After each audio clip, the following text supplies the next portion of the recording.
Major funding for election 2020 Arkansas PBS Debates provided by AARP Arkansas.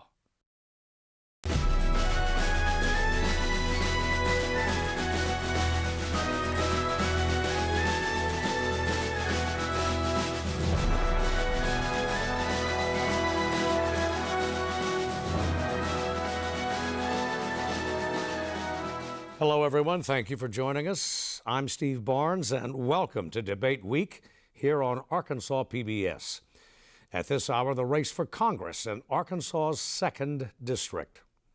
The candidates in alphabetical order: State Senator Joyce Elliott, the Democratic nominee, and U.S. Representative French Hill, the Republican nominee and incumbent.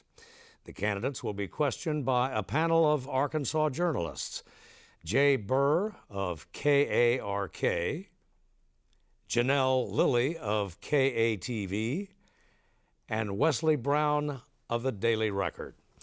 Each candidate will have 2 minutes for an opening statement. Each will have 2 minutes to respond to a question, while rebuttals are limited to 1 minute. At the conclusion of the broadcast, each candidate will have 2 minutes for a closing statement. The order of opening statements, questioning, rebuttals, and closing statements was determined prior to the broadcast by a coin toss in which the candidates or their representatives participated. Our timekeeper is Melissa Barlow of Arkansas PBS. Before we begin, a note about our venue and our precautions in this COVID-19 era. This debate and the 3 to follow on Tuesday and Wednesday is being held at Arkansas's PBS's largest studio. Now, that allows rather more distance between the candidates, between the journalist panel and the moderator than has been customary in our past debates.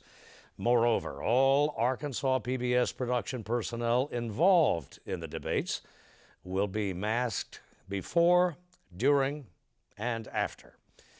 The candidates, your journalists, and your moderator unmasked only minutes prior to the broadcast. So with that, our first opening statement, Representative French Hill. Mr. Hill.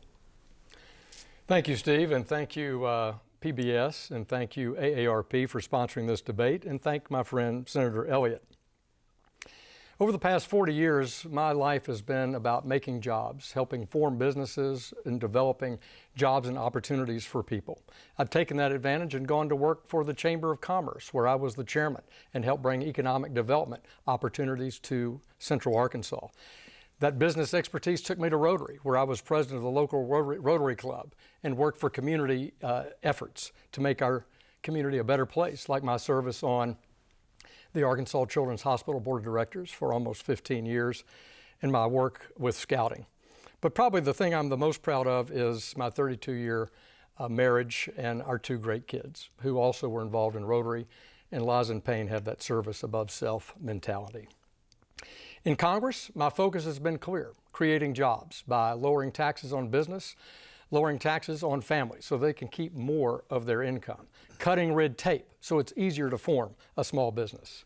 I've gotten bipartisan support for my efforts to preserve religious freedom, both here at home and around the world, and in developing workforce education with my friend Brenda Lawrence from Detroit, Michigan, to make sure that we have all of the job opportunities we can for people, even those coming out of incarceration. And my work for veterans. I've got wounded warriors on my staff, and I'm so dedicated to working with them, to helping the 50,000 veterans in this district. And over the past 6 years, over $20 million I've gotten in earned benefits for our veterans. So in the pandemic, my focus is clear. How can our delegation help our governor get the resources he needs to safely open the economy and keep people safe, and the resources we need in education and health care? Today, you'll see a contrast between Senator Elliott and myself. I hope we illuminate you on how to vote, and I look forward to our discussion tonight. Mr. Hill, thank you. Ms. Elliott. Thank you, everybody, for tuning in, and thank you, PBS, for making this happen for all of us. Now, I am a daughter of the South. I was born in the tiny town of Willisville, Arkansas, in southwest Arkansas. When I was born, there were 206 people. Right now, it's 152, so it's a small place. But it was a place that lived big in my heart. and a place that has shaped me into who I am now. My mother and father married young, had kids young, did the best they could with us, but of course there was a struggle. That was not unusual. My mother worked as an orderly in a hospital, which today would be considered an essential worker. She was not paid that way. And therein lays some of the struggle that we had to face. So my father, who always struggled with his alcoholism, and in hindsight, obviously, I think mental health issues. He never got past those. But I always had a plan. I wanted to be sure I got an education. I planned to be the valedictorian of my class. That did not happen because I ended up integrated in a school that up into that. I worked my way through college. I became a teacher because that's the way I wanted to help shape the future. I have always done the work of building the future. I worked to make sure we had a great pre-K program, worked to make sure we expanded Medicaid because that changed people's lives in Arkansas, and worked to cut taxes for those people who needed it the most. So my life is one that has been marked by public service on purpose. I wanted to be a part of making sure everybody, no matter who that person is, no matter where they come from, no matter where they look like, I wanted to make sure everybody was treated with dignity and everybody had a chance. So I chose to do that by making sure I was the best public servant I could be, so everybody had those opportunities. Senator Elliott, thank you. Our first question tonight is from Jay Burr, and it goes to Senator Elliott first. Senator Elliott actually thanks both of you guys for participating in this, but I do want to ask, a lot of the protesting has sparked in the country coming from racial injustices, and from that movement, the defund the police slogan came about. I guess I want to ask, what are your thoughts on just that, or have you seen this evolve into more of a reallocate funding for police? And what would you like to see done with that reallocation, if that's something you agree with? I do not support defunding the police. There are things that we certainly can do to work better in our communities, because it should never be a zero-sum game of the police against the community. So community policing is something I think we need to make sure we are building up. Because what that means is that the people in the community will know who the police officers are, and the police officers will know them. And we sit down together and determine what's the best way forward for the safety of our community. In fact, then we could probably just have safety officers, because we are all working together. And the other thing I think we need to think about, there are some common sense things we can do. We can get rid of the chokeholds provision. We can make sure we don't have no-knock warrants. These are just common sense things that we can all do, that we must do, because one of the things I think we do is we expect way too much of our police officers, because we don't invest in our communities and invest in people the way we should. For example, if there is a mental health issue, that should not be a police issue.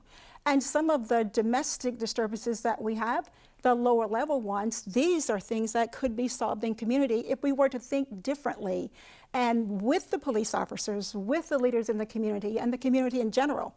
Let's determine how we want to be safe. Let's determine how we are going to work together. It's these common sense things that I think that we can do. And when we do that, we end up with communities that are about everybody. And yes, it would be great if police officers lived in the same community that they are quote unquote policing. I don't think that has to be a mandate, but I think it should absolutely be a goal. Because if we live together, worship together, love each other, then so many of the problems that we have will take care of themselves. That's the way I think we ought to move forward. Ms. Elliott is thanked. Mr. Hill, 2 minutes. Thank you, Steve. Well, certainly the protests should be merited, that we want to have open protest under the First Amendment in our country. We want social justice in this country. We want equal justice under the law in this country. And so that First Amendment right to go peacefully protest is so very, very important. But as it relates to police reform, you know, my views on it are some of the common sense elements should be resolved in our communities. And we've done that in Washington by supporting the Justice Act, which Senator Tim Scott outlined in the Senate. some common sense things are, let's support our police in a big way. Those 800,000 men and women who get up every morning, put on a blue uniform and go out and protect our communities deserve our respect. They keep our communities safe. People don't want to defund the police. They want to honor our police. But at the same time, if we have bad cops out there, we want to get them decertified and out of the police forces where they're not passed around from one department to another. That's what Tim Scott's bill, the Justice Act, does. In addition to eliminating chokeholds and some other very important items that I think would lead to police reform. Personally, I've worked since I've been in Congress to help our police have the equipment they need, like body cameras and the necessary equipment, and I've participated here in victory over violence efforts to make sure our community does come together and that we solve these problems inside our own community. And for that work over the past 6 years, I've earned the endorsement of the Little Rock Fraternal Order of Police and the State Fraternal Order of Police in this race. They've endorsed my candidacy because they know that I believe that their work is essential. My opponent has stirred controversy by saying, I think, something that's too radical for the average Arkansan, which is that our police forces are systemically racist, that I think they're racist people in our society and our police forces, and we have to root them out. But to broadly label, I think, is too strong. I think it's too radical. Ms. Elliott, 1 minute rebuttal. Sure. I think the thing that we should be really careful about is not attribute anything to me that I have not said. No, there is systemic racism. There is no question about that. That's something we ought to deal with in its totality. Well, let me talk about what I have done with and for the police. As a legislator, I'm the person who sits in that committee room and work for the pensions for the state police, making sure that they have the health care they need, making sure that they have the protective gear they need to keep themselves safe and to keep us safe. This should not be about one or the other, the community or the police. It's the community and the police. And when we get to dividing ourselves and start thinking about it's one or the other, then we're always going to be in a lose-lose situation. What I have done is work with the police and for the police to make sure they can do the jobs that they are supposed to do. But I've also called on the community, be a part of the solution. Ms. Lilley has our next question. It goes first to Mr. Hill. The COVID-19 pandemic spread quickly around the globe and in the United States. And of course, the timing of a pandemic isn't predictable, but epidemiologists had predicted for years that a viral pandemic could certainly occur, yet the U.S. was not prepared. So my question to you is, without focusing on the current crisis, what would you do in Congress now to prepare for the next virus, for example, in terms of infrastructure, funding, and coordination of response? Yeah, thank you so much for the question. And it's such an important question because, as I've said many times in public over the past few months, I think when this pandemic swept across the United States from China early in January and February, the United States was caught at low tide with no bathing suit. We were not prepared for this pandemic. We did not have all the necessary precautions taken for years. George W. Bush, when he was president, warned about this when he read John Barry's great book about the 1918 flu. So what should we do? What have we learned? What are the lessons we take away from this? Number one, we should have our medical supply chain for our critical medical ingredients, for our vaccines, for our PPE, for those basic ingredients. We should have those made in a way here in the United States, in addition to around the world, but be able to turn that on a dime and be able to produce that. I have a bill in Congress that's got bipartisan support to do exactly that, use the Defense Production Act. We also should have a better coordination between FEMA, our emergency at the federal level, and our states in preparation for something like a national public health crisis. We had one in 1969 with the Hong Kong flu. We had a modest one in H1N1 in 2009, but we've never had something that swept across all 50 states.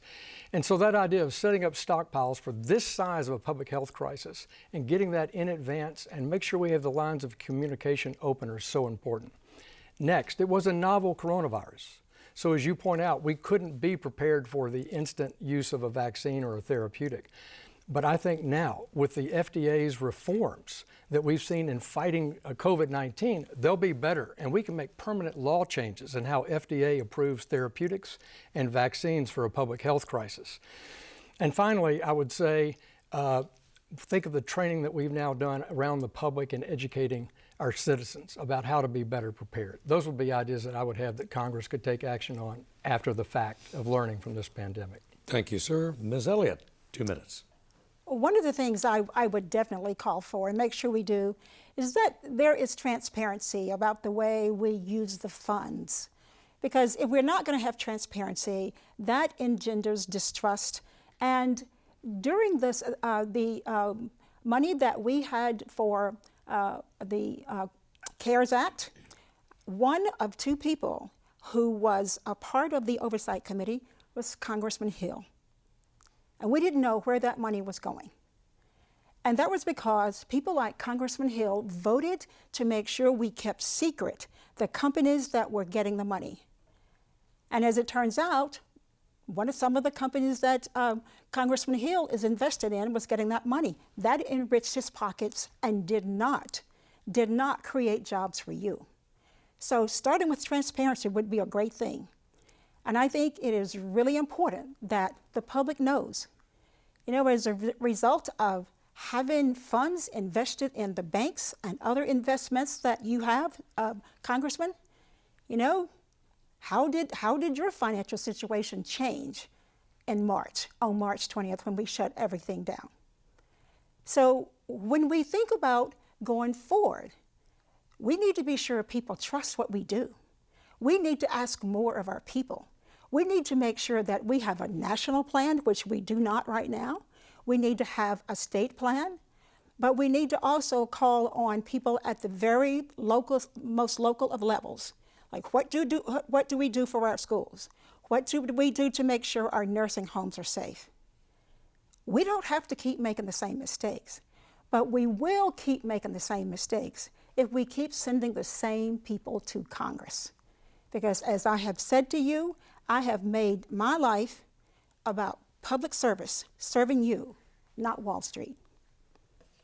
Mr. Hill, 1 minute rebuttal. Thank you, Steve. Well, this has the most transparency around any use of federal money in American history, and it's led by James Clyburn, Democrat of South Carolina, and Ladia Vasquez of New York, the Small Business Oversight Chair. They're the ones responsible for overseeing the Paycheck Protection Program, the money that went to 5 million small businesses. So that's being done and overseen by the Democrats. The work I'm doing with my Democratic colleague, Donna Shalala, and a bipartisan group of people appointed by the Senate is overseeing the Federal Reserve and the Treasury. So none of the work we're doing has anything to do with the Paycheck Protection Program that oversees those commercial banks and who got that. The main issue about Paycheck Protection, though, is the thing that we should all take. It was the best program we could have done. We saved 51 million jobs in this country. We kept workers on the payroll. We kept small businesses functioning. And right now, Nancy Pelosi is blocking extending that Paycheck Protection Program. The Democrats in the House are not supporting a quick, easy extension to support our small business. Next question comes from Wes Brown, and it goes first to Ms. Elliott. Both from your campaign advertising, both you and Representative Hill differ widely on the future of health care and the future of the Affordable Care Act. Most of the debate in Congress centers now on whether lawmakers should enact a single-payer health care system or create a system based on personal choice or market competition, or repeal the Affordable Care Act. Where do you stand on this important issue? Well, I stand with everybody and every American having great health care. It might not come the same way for every one of us. Some people have great private health care. Some people are covered by the ACA as we expanded Medicaid right here in Arkansas, working across party lines with a Democratic governor and a Republican governor, and working with legislators across party lines. Now, I think the thing that we need to do with the ACA is make it better. For people who already have great health insurance, leave them alone. But it should not be the case that we have the President of the United States, a congressman, a state senator, and we have good health care and other people do not. It is about time that we stop making excuses about it and sit down together and figure out how we're going to do it. That's the really big issue.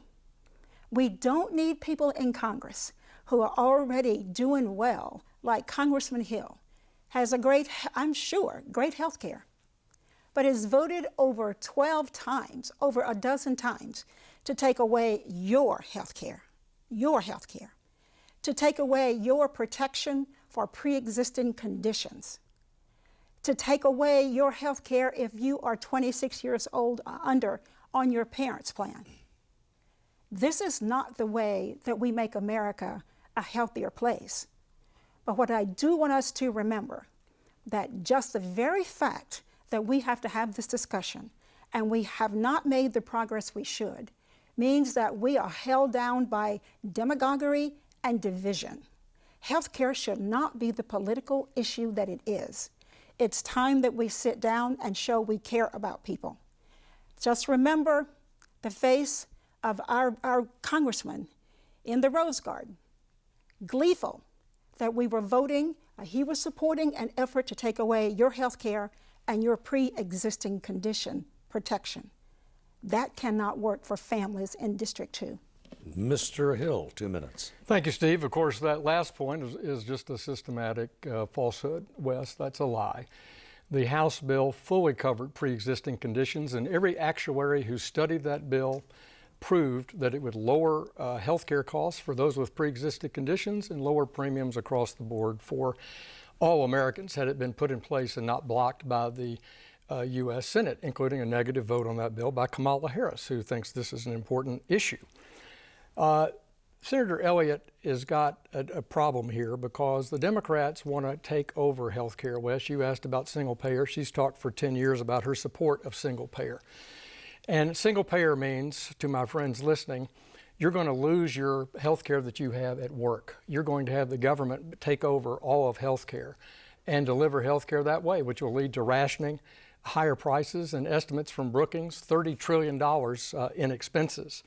So the key points are Republicans support pre-existing conditions unconditionally and with a plan, a funded plan that was in our bill. We support kids staying on their parents' plan through 26.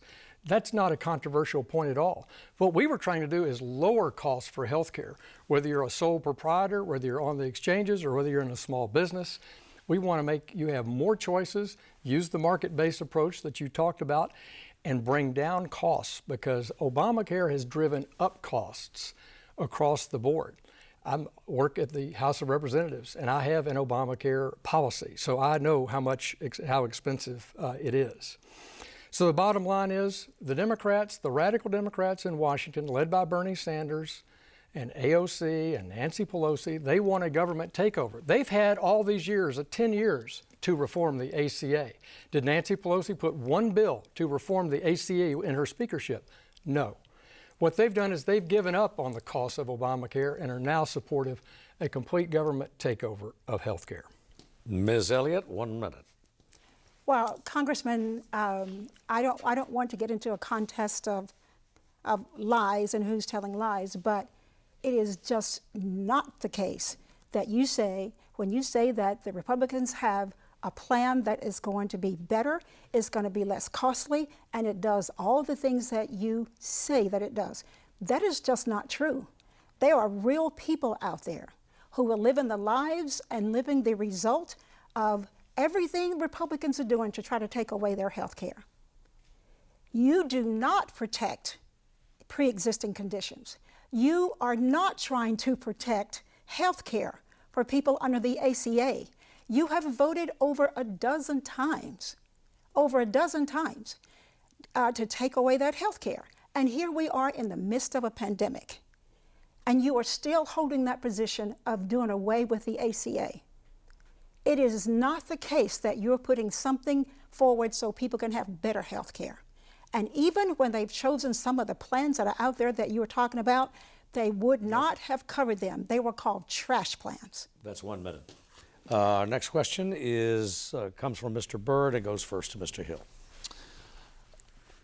I guess the one thing that this pandemic has sort of exposed is the lack of infrastructure in certain fields, broadband being one of the biggest things that have been pointed out, especially now with kids learning virtually, telehealth now being a big deal.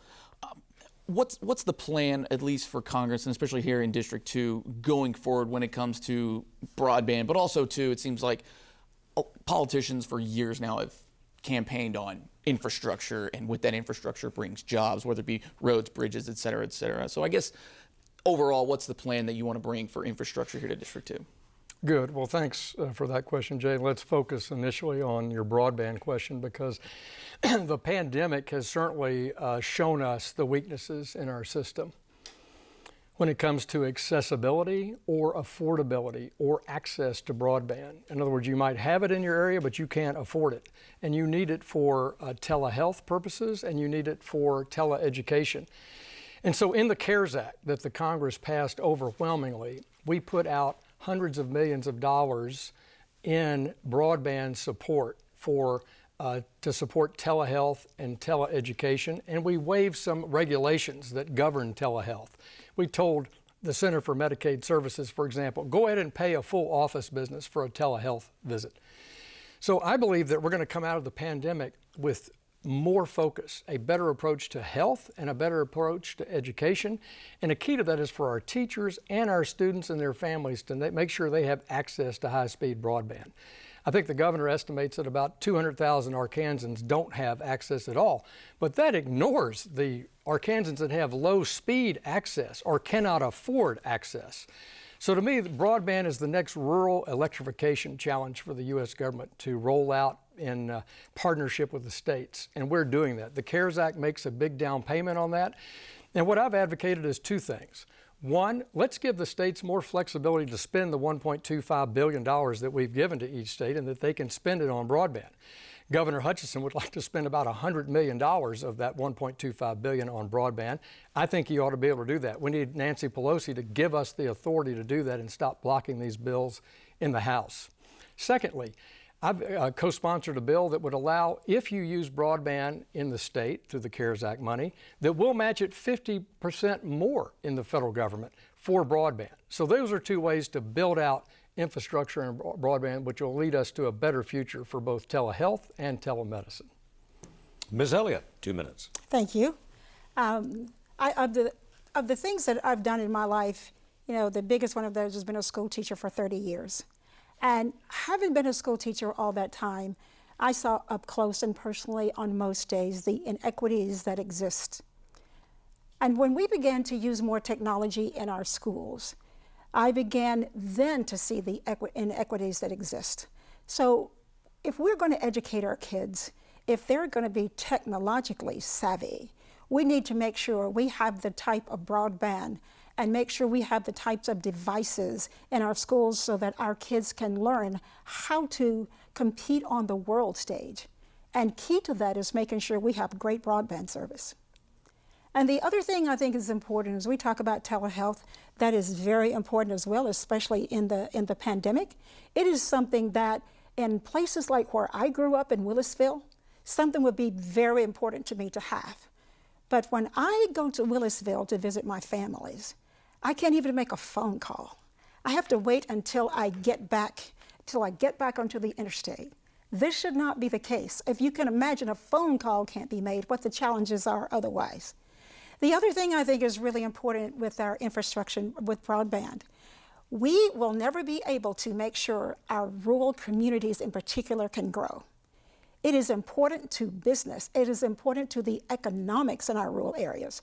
Because if we do what we should and grow that broadband service, people can make their livings where they are and sell their goods across the world. That's happening in countries that are underdeveloped. It's happening in other states in rural areas. But right now, if somebody wants to remain in Pangburn, or if somebody wants to remain in Sweet Home, they cannot make a living there because of the broadband problems that they have. We need to make it possible so we can live wherever we choose and prosper wherever we choose. And important to that is great broadband. Mr. Hill, 1 minute.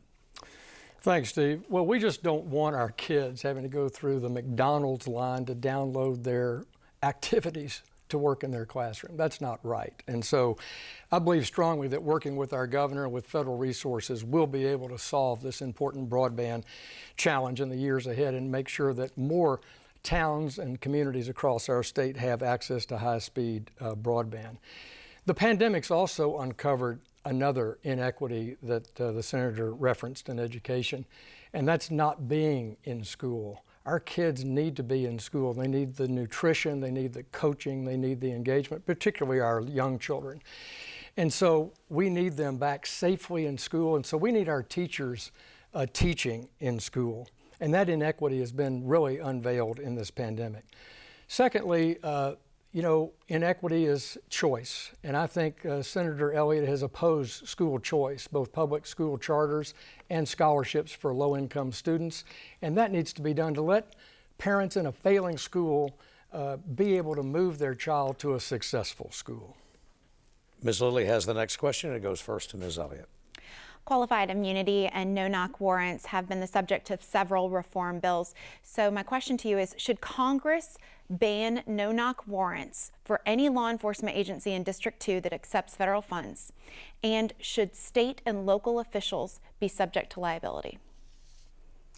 Well, I think there's a lot of discussion that we need to have around the liability, because I think when we first put the liability in place, maybe people had the very best of intentions at that time, but it is absolutely being used in a way that sometimes will make the public feel as if it is being abused.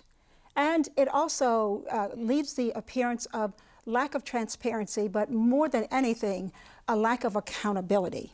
So it's a discussion that we most definitely need to have when it comes to the immunity, because if we have guidelines that make sense, if we are sure everybody understands what the rules are, and if those rules are made transparent for the public, and then we don't have to worry so much about the immunity itself. Because if you're following the rules, if you are demonstrating that you're doing what you're supposed to do and doing it in a way that is equal and equitable to everyone, that you are not making differences, then there is a great discussion to be had about why immunity.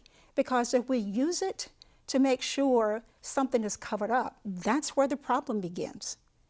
But I don't think we're in an era now where we can just say outright that we get rid of it without bringing both sides together so that everybody understands why we're getting rid of the immunity. And that way we don't have these problems moving forward. And I think the other thing to consider about the no-knock warrants, yes, I think there may be in a smidgen of a place for no-knock warrants, but if I had to come down on the side of having no-knock warrants or not having them, we shouldn't have them if it's going to result in the Briannas of the world. Because for a young woman to lose her life because of a no-knock warrant, that we don't even know if it were something that had been sanctioned by the courts. We need to be sure we are careful about what we do for the safety of the community as well as the police. Mr. Hill, 2 minutes. Thank you for the question. This has been a question of great debate in Congress over the last few months as the whole nation has struggled with these issues of police reform. How do we do it? What should be done at a federal level? What should be done at a state and local level? And we've talked a little bit about that today. On the issue of no-knock warrants, the police will tell you that they can be, with a court order, absolutely essential to save lives if it's a major drug bust or something going on. And so the issue is, should we do away with them completely, or should we make sure that we have the accountability for no-knock warrants? Should we make sure that officers are well certified in that? Have we talked about what I mentioned a few minutes ago about getting bad cops off the force and supporting our good cops, those 800,000 out there doing a great job every day? So in the House debate, the Democrats, led by Nancy Pelosi, in their criminal justice reform bill said abolish no-knock warrants. In the bill proposed by Senator Tim Scott, it was to do a study, gather the evidence from all police districts around the country and see what the right answer is and how it could be used. On the topic of qualified immunity, this is such an important common law issue where if you're doing your job in uniform, there's a presumption that you're following the rules and that you're acting on behalf of the government, whether you're a first responder, a policeman, an EMS person, or a civil servant in the government. Again, the radical Democrats in the House proposed to eliminate qualified immunity. They disagree with Senator Elliott. They want to do away with it, no study. Senator Scott wanted to have a modest study to figure out how could we come together and solve the qualified immunity issue. We don't need criminals suing policemen in trial court, because that's what comes if you do across the board get rid of qualified immunity. Ms. Elliott, 1 minute. You know, when I was a 15-year-old girl and integrating a high school in a place where I was not wanted, it was very tough. We had some very tough issues to resolve. But here's something I've learned out of that experience. When it's really tough and you have these sensitive issues around race or whatever, the thing to do is not use the language of division, to not continue to demagogue an issue just because it's a tough issue and it's easy. In this case, it makes sense to not consider what your party is, who you are, what you look like, but could we just come together the way I had to learn to do as a 15-year-old girl? Of course, I could keep talking about it and demagoguing it, but whether or not we're going to have a solution is what's important. We can't get to those solutions if we keep depending on the language and the behavior of division that we get from Washington, as demonstrated right here, time and time again. Time, Ms. Elliott. Mr. Brown has the next question. It goes first to Mr. Hill. Representative Hill, Democratic nominee Joe Biden has said that he would like to see those making over $400,000 annually pay their fair share of taxes. And he cited the New York Times story of President Trump failing to pay or paying only like $740 in income taxes over the past 15 years.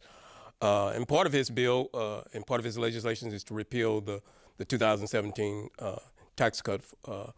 Would you support that? And what is the way forward to make sure that our tax systems is equitable for all people? Well, thank you, Wesley, for that question.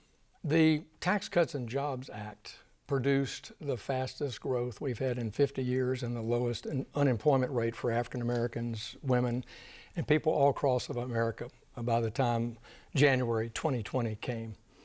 It was important to our small businesses. It allowed us to move business home from offshore because it stopped the double taxation of earnings on 50% of America's businesses that earn money outside the U.S.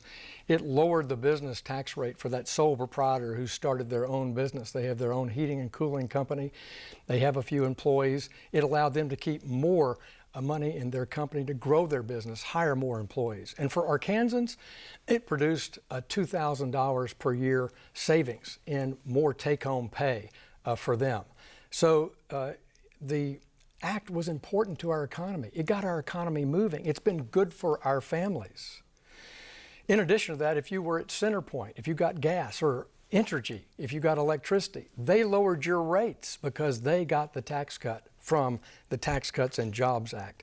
So overall, it was very important to the economic growth of the country, moving businesses back to the United States, letting families have more of their money to keep and spend as they see fit, having businesses use their money for expansion. Joe Biden says the number one thing he's going to do when elected is to raise $4 trillion in taxes. $4 trillion. And independent studies from Brookings says 82% of American families will pay more in taxes under Joe Biden's plan. My opponent says she would have voted no on the Tax Cuts and Jobs Act. So she's against that $2,000 benefit to working families in this country. She has supported tax increases here in Arkansas. So the question is, her first vote when she gets to the House, if she got to the House, would be to vote for Nancy Pelosi. The second vote, a $4 trillion increase in taxes. And that's a tough thing for Arkansas families. Ms. Elliott, 2 minutes. Well, let's talk about what's tough for Arkansas families. The 2017 tax cut was an absolute giveaway to the richest people in this country.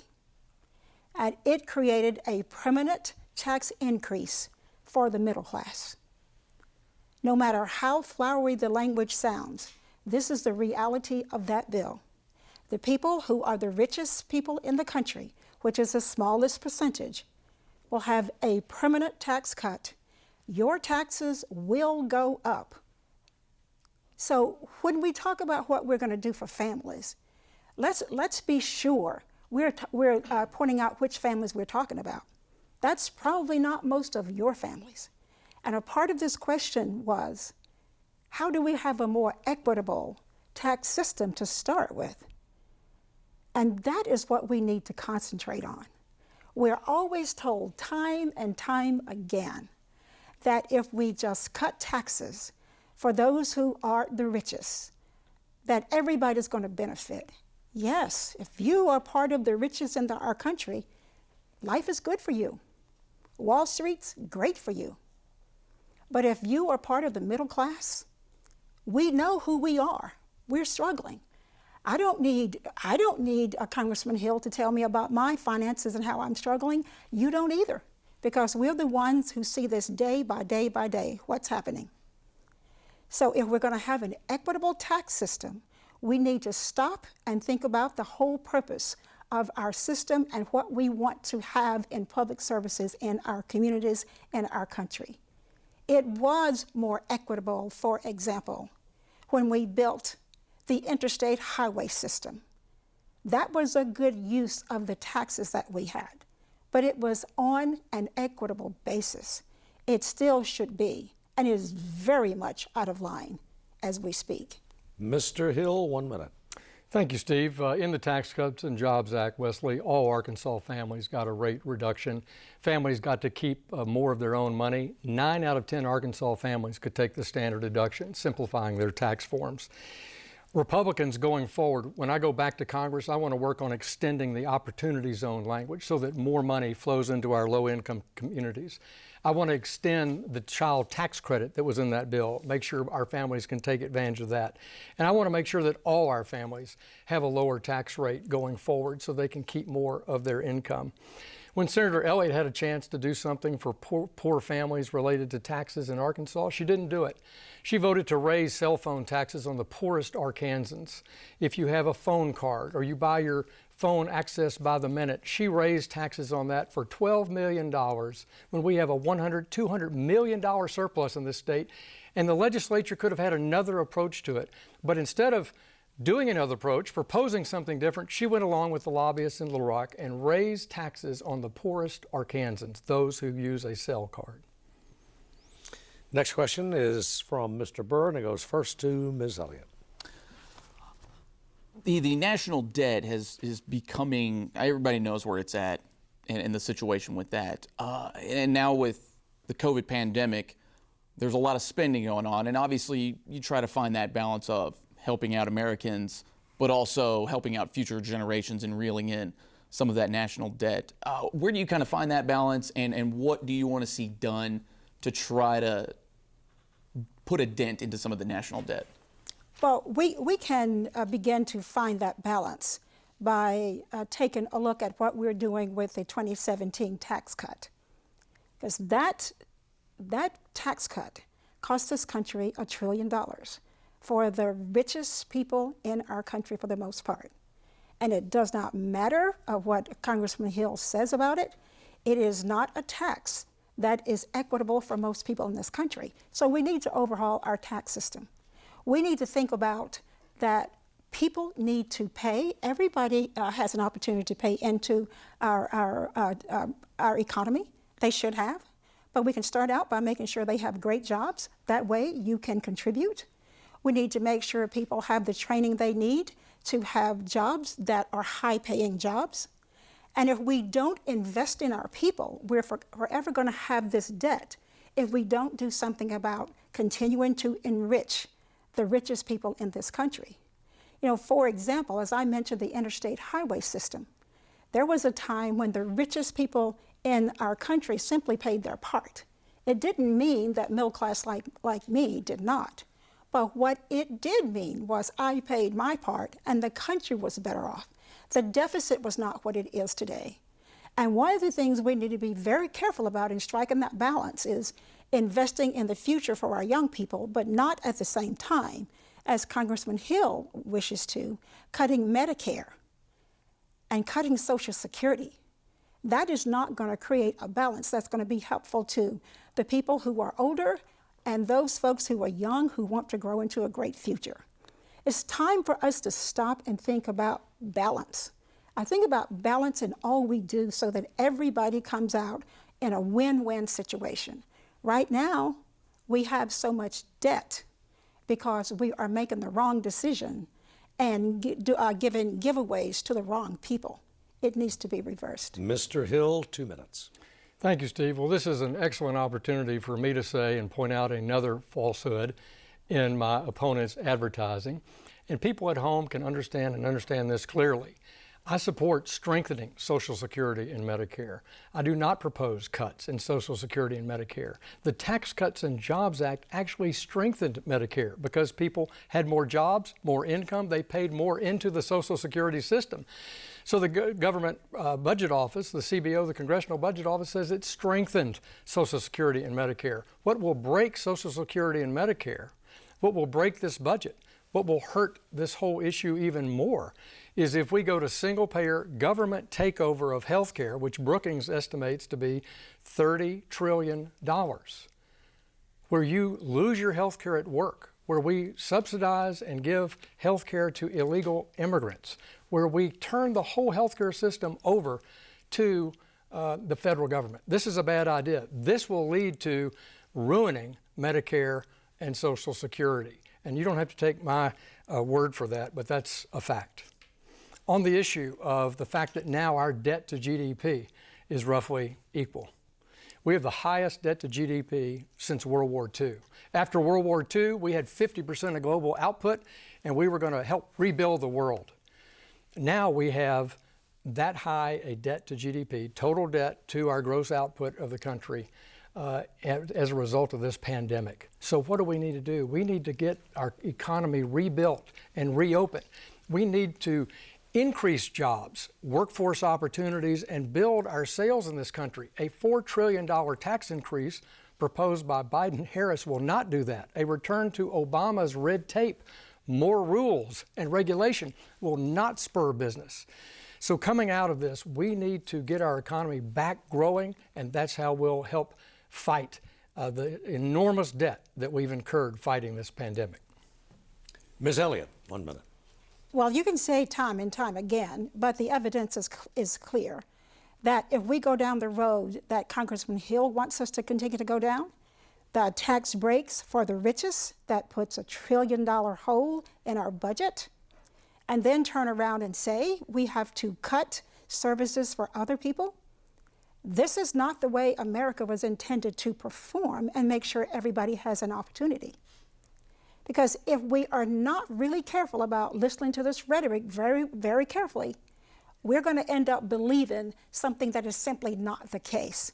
Because every one of you who is getting Social Security or Medicare, you have paid into that system. You deserve to be able to take out from that system and not be burdened with the thought that you are responsible for making sure that the debt is under control. The debt will be under control when and if we decide that everybody should pay their parts in an equitable fashion. And that means that we should not have the richest people in the country have a tax break at the expense of Medicare and Medicaid. That's what's happening. Got to call time, Senator. All right. Ms. Lilley has the final question of the debate, and it goes first to Mr. Hill. Well, both of you were elected to your respective legislative bodies as members of the majority party that subsequently became the minority party. So have you experienced any challenges, frustrations, even perceived abuses as a member of a minority party that might change the way you would behave towards those on the other side of the aisle if you once again became a member of the majority party? What a great question. Thank you, Janelle. And in my 6 years I've served in the House, I think I have the reputation of being one of the most bipartisan members in our House. I have a dinner meeting I call the Garner-Longworth Dinner, named for Jack Garner, who was the Speaker of the House for the Democrats, and Nick Longworth, Speaker of the House for the Republicans in the 1920s. Both were best friends. Both commuted to work together every day. Both had served on the Ways and Means Committee. I bring people together. I do that with my friend Brenda Lawrence, where we've pioneered skilled workforce legislation and partnerships across the country. Brenda is a former mayor, African-American congresswoman from Detroit area. Bill Foster from Chicago. Bill and I are on the House Financial Services Committee. We're working on cryptocurrency together. We're working on a lot of issues around the financial area together. So I've got that bipartisan reputation. I've had bills signed into law by President Obama, and I've had bills signed into law by President Trump. I work across the aisle on good ideas. I find the people who want to do what I want to do to build the better welfare for this country, build the better welfare for our state, and I go get it done, like working with John Lewis to expand the National Historic Site at Central High School.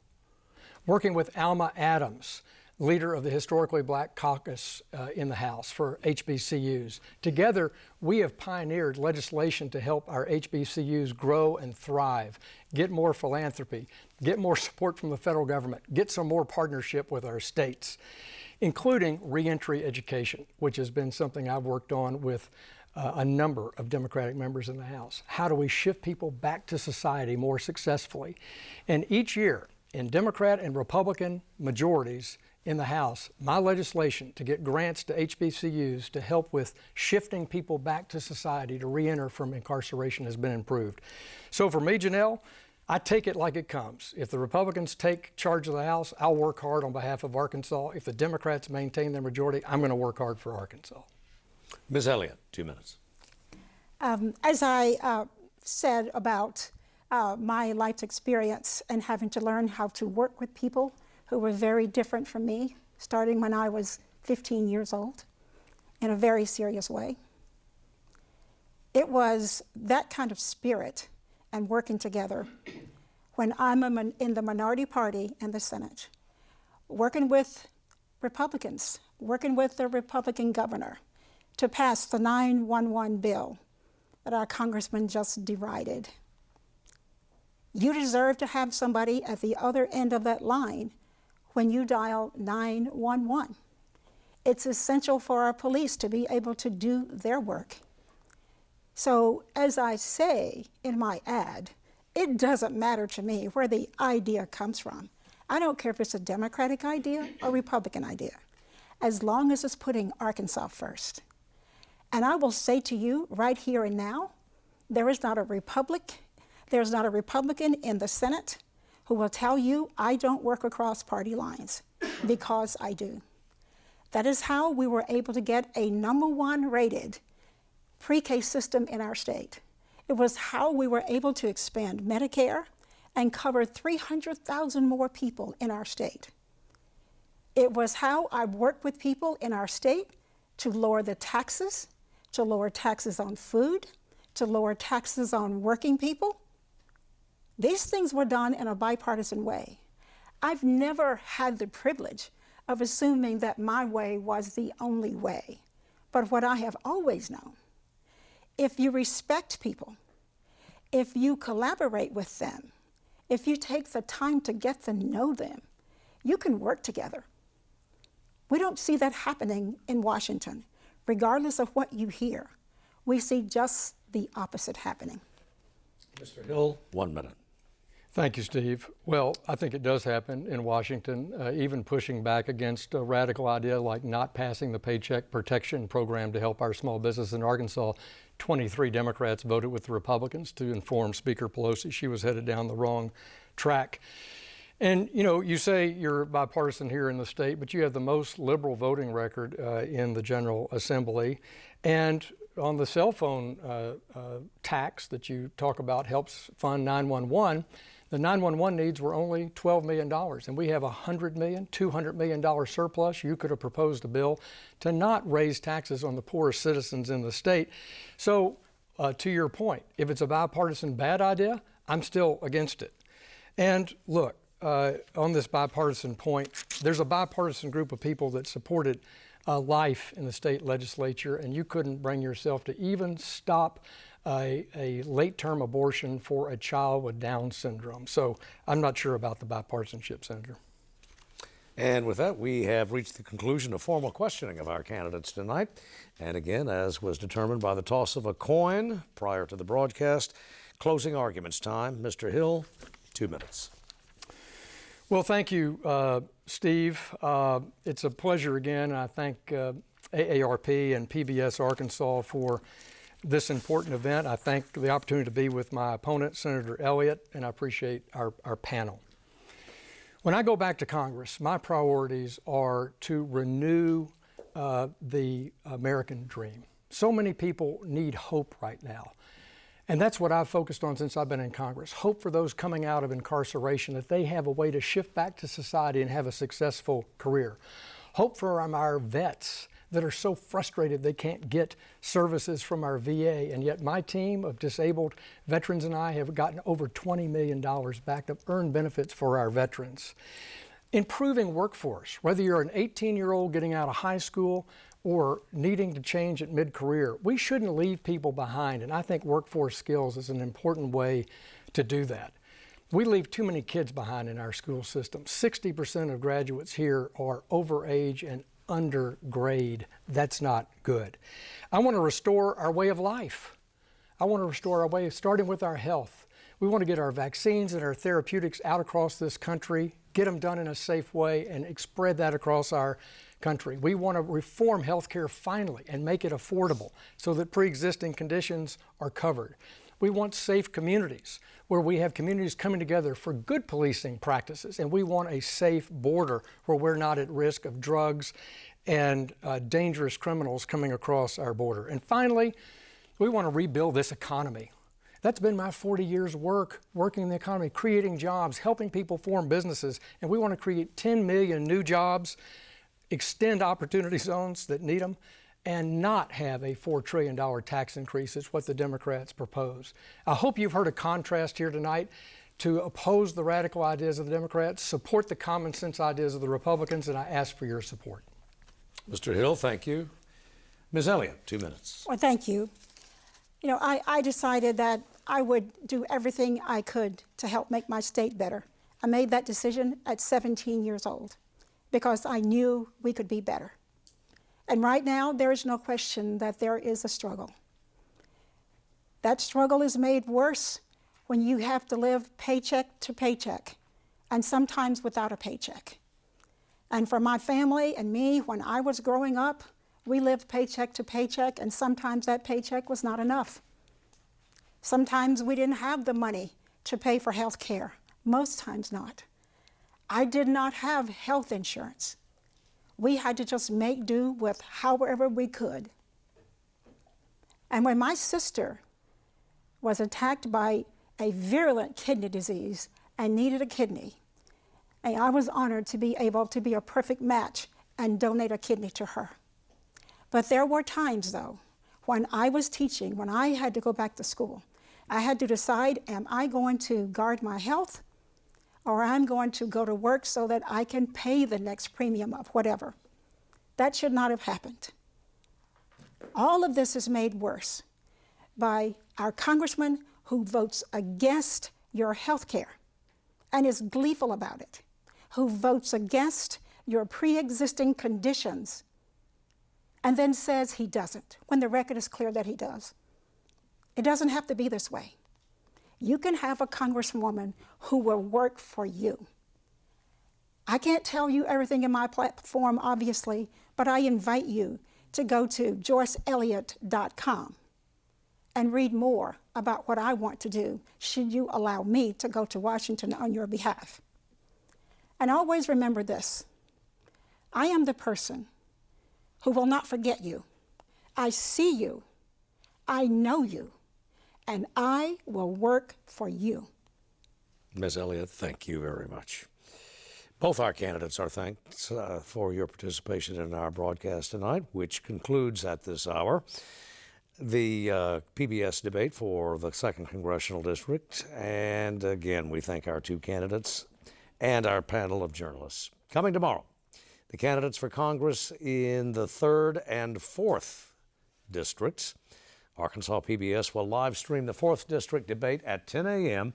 at myarkansaspbs.org and the Arkansas PBS Facebook and YouTube channels. And of course, we'll broadcast the debate at 7 o'clock tomorrow night. Now, the 3rd District debate will be live streamed at 3:30 p.m. and broadcast at 8 that evening. For all of us at Arkansas PBS, thank you for joining us. See you next time. Major funding for Election 2020 Arkansas PBS Debates provided by AARP Arkansas.